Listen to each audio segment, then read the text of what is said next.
Yes.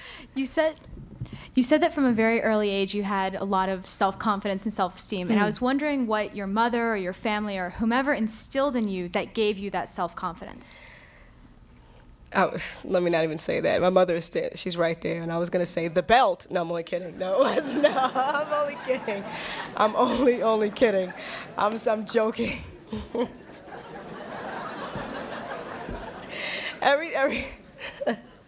Every time I say that, my mother thinks that I make her look so bad. But no, there was just, a friend of mine put it this way. My mother used to make me sandwiches, and not physical sandwiches, but spiritual sandwiches, okay? She would give me bread, and the bread was encouragement and love. And then the meat was the correction, okay? And then there was another piece of bread, which was the encouragement and the love. So that worked, you see? That worked, and she just dealt with me in truth at all times. No, wait, let me go back. Wait a minute. That's not true, because there was this one time, do you guys remember those plastic shoes, jellies? Listen, I wanted them so bad, my mother told me I couldn't have them because they would melt on my feet. And I was like, you grow up now and you realize, what you said? And that's why I have on plastic shoes right now, because I wanted those jellies. And then you remember those raincoats, the clear ones? She told me that I would suffocate if I wore one of those. You didn't, but no, I'm serious. But she dealt with me in love.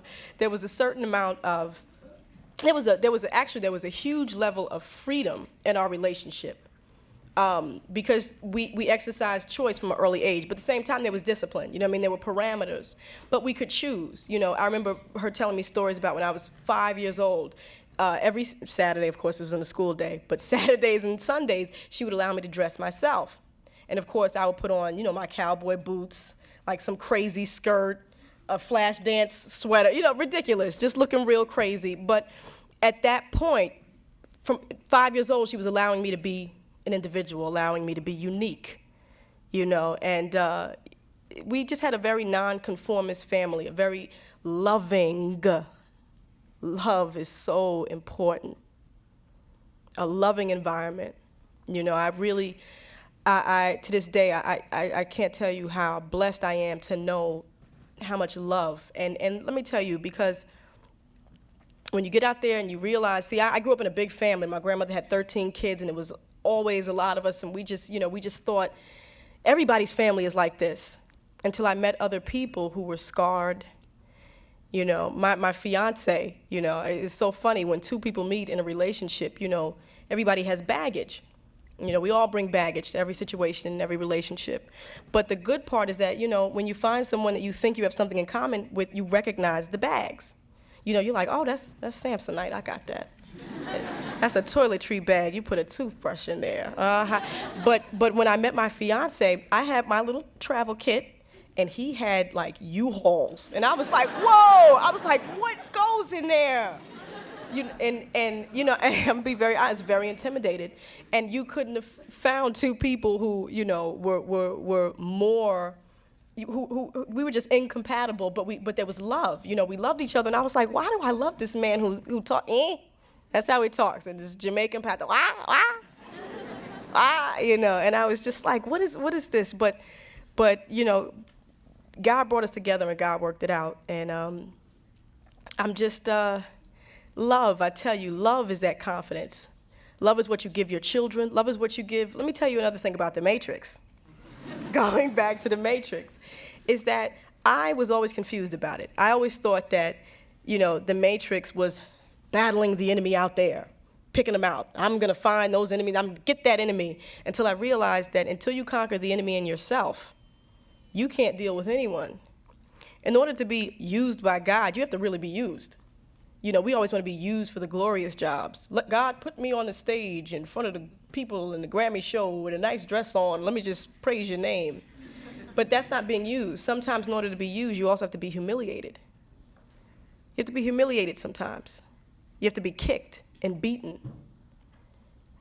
And in that situation, the person who's kicking and beating, he's feeling more pain than you are. Love is an incredible thing, and we don't know love like we should. We always talk about, I have unconditional love. Unconditional love is, we don't even know it, because if a person stops stimulating us, we stop loving them. You're not interesting to talk to anymore. Goodbye. But that real love, that love that sometimes is difficult, difficult to have, that's that love. And that's a confidence builder. Thank you. That was very long. For one little question. Okay. Yes. You've melded a lot of things in your music, like hip hop and reggae and R&B, and you put different influences together in ways that are really interesting and new. Thank and you. it's hard to be new when so much has been said and done in art. And I wanted to know, is that where you think that music and arts too, is that where you think they're going? I hope so. I hope so. You know, as far as, I hope so. I hope so. I'm encouraged. You know, I'm very encouraged. I mean, I'll be very honest with you, as a musician today, I'm not in the studio right now, and everybody in my world thinks I'm crazy.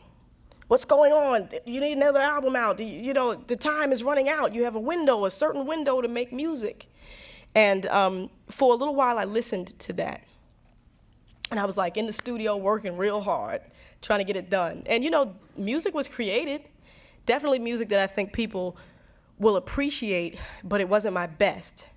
And it wasn't my best because there was no substance. And there was no substance because there was no experience.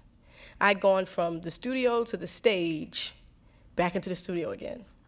And the only reason why The Miseducation was the album it was because of a myriad of experiences that took place before the production part, before the creation. So what I realized is, you know what, I can't create and not live. I can't be in this vacuum of, you know, of creativity without life. So, you know, in hip hop, we're all trying to get to this next level without, as my brethren says, without the next level finding us. You know, it's like life is peaks and valleys. And some people think some people explain that as good times, bad times, but I actually think it's learning or let's say learning mastership, okay? Or study mastership. Now, I went from the top of one mountain. I'd mastered something. I'd mastered something and people appreciated it. But, you know, once you're on the top of that mountain, you have to go this way. But in hip hop, everybody's like, I'm not moving. I'm the master. I'm great. I'm dope. I'm hot.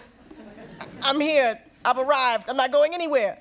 And that's what you stay stuck on top of one hill, one mountain, when, you know, God's intention is that we study and master a bunch of different things. And so here I am descending this hill, and everybody's like, where you going? You know, we're supposed to be on the top of the hill. But it's exciting time. It's definitely exciting time for me because I'm at the foot of another hill. You know, this hill, you know, is different. You know, it's totally different. You have to navigate it different. But I get to learn. And then once you learn and you go through that, you are on the top of another one. So I would just encourage everybody, never be afraid of not knowing. Never be afraid of not knowing. You know, find out. Because that's how you get, you know, to mastership. You know, and don't be afraid of that. We don't have anything what's the word I'm looking for? Let's not be mediocre in our greatness. You know what I mean? Like, think big. Think big. And think in doses, think in experiences. And don't be afraid of experiences that teach you. Don't be afraid of that. We don't always have to be so, you know, our generation is just so, you know, we're just cool all the time. It's like, I'm always cool, I'm a baller, I have all the women, I know everything. You know, and that's not realistic. No one knows everything at every time. No one is just that cool all the time. I mean, maybe some of you in the audience are, you know, but nobody is, you know. So don't be afraid to be that, because when you are uncool, that's the road to cool. But when you're cool already, that's the road to not being cool anymore. So, you know, don't be afraid of that. Did I hopefully gave you some insight as to music? I'm sorry, guys, I'm not a very good speaker. Was that it? Oh.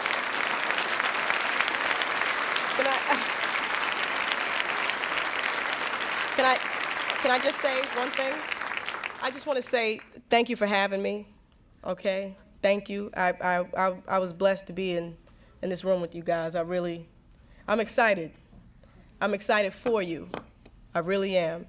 Just stay encouraged, and just know that there's a higher force that he knows the way out of the matrix.